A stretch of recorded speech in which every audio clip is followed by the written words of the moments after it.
अस्सलामु अलैकुम वरहमतुल्लाहि वबरकातुह। खलीजी ममालिक में शादी की एक तकरीब बड़ी ही धूमधाम से चल रही थी और दूल्हा दुल्हन जो थे वो बड़ी शान और शौकत से स्टेज पर विराजमान थे।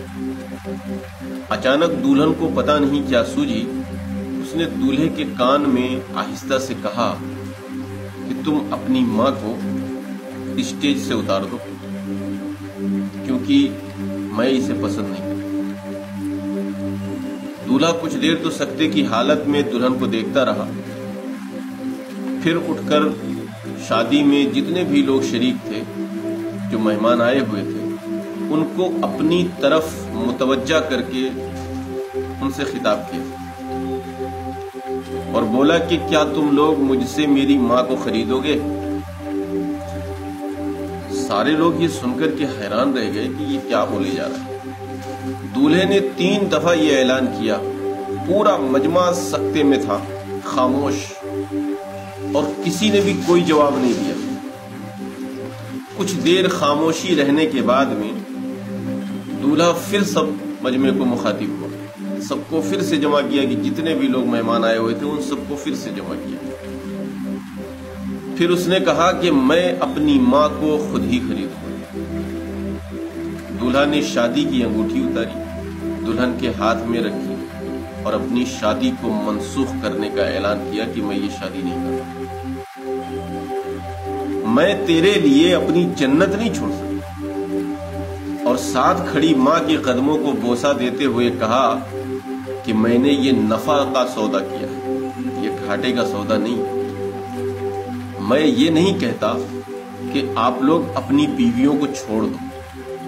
मैं ये कहना चाहता हूं कि माँ एक ऐसी अजीम हस्ती है जिसका मुतबादिल हम दुनिया जहान की खुशियां पाकर भी हासिल नहीं कर सकते। माँ का लिहाज हर हाल में मुकद्दम रखना पड़ेगा और रखना चाहिए, क्योंकि वालिदैन एक ऐसी नेमत है जो एक बार चले गए ना फिर वो दोबारा मिलते नहीं।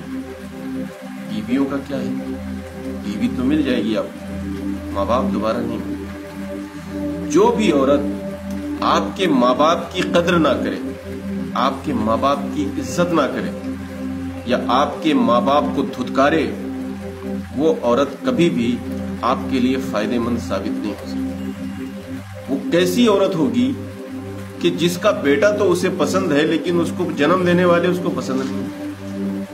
अगर माँ बाप पसंद नहीं है तो जाहिर सी बात है फिर बेटा भी पसंद नहीं आएगा। तो मेरा कहने का सिर्फ यही मकसद था कि झगड़े लड़ाइयाँ हर घर में होते हैं। अगर छोटी मोटी तकरार होती है, माँ बाप कह रहे हैं आप उनका भी सुन लीजिए, बीवी कह रही है आप उसका भी सुन लीजिए। दोनों का सुनकर के कोई बीच का रास्ता निकालिए।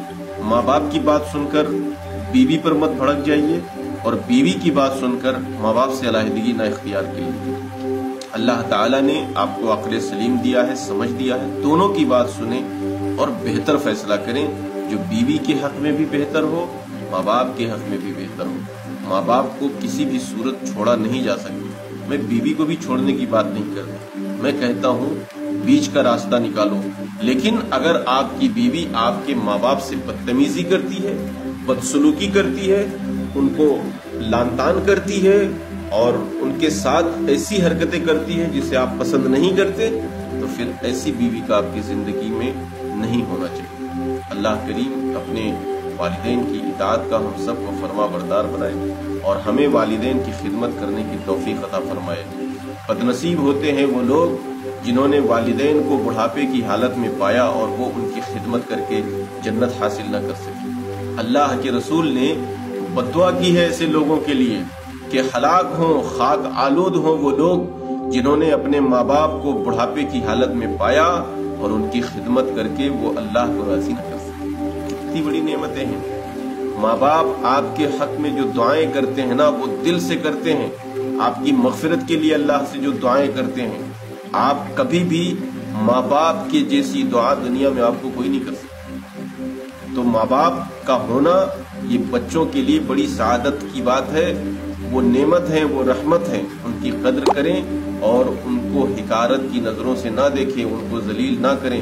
یقین مانیں اگر آپ نے اپنے والدین کو حقارت کی نظروں سے دنیا میں دیکھا یا ان کو چھوڑ دیا تو پھر آپ کی دنیا بھی برباد ہے، آپ کی آخرت بھی برباد ہے، آپ کہیں کے نہیں رہ جائیں گے۔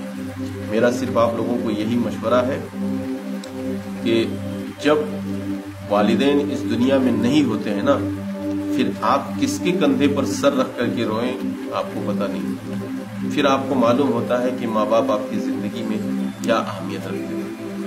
تو اللہ رب العالمین ہم سب کے والدین پر رحم فرمائے، اللہ ان کے گناہوں کو معاف فرمائے، اللہ ان کے درجات کو بلند فرمائے۔ جن کے ماں باپ زندہ ہیں ان اولادوں کو اپنے والدین کی فرما برداری کی، ان کی خدمت کرنے کی اللہ توفیق بخشے، اور جن لوگوں کے والدین اس دنیا سے رخصت ہو گئے، فوت ہو چکے، اللہ رب العالمین ان سب کی مغفرت فرمائے، ان کے درجات کو بلند فرمائے اور ان کی کروٹ کروٹ جنت نصیب فرمائے۔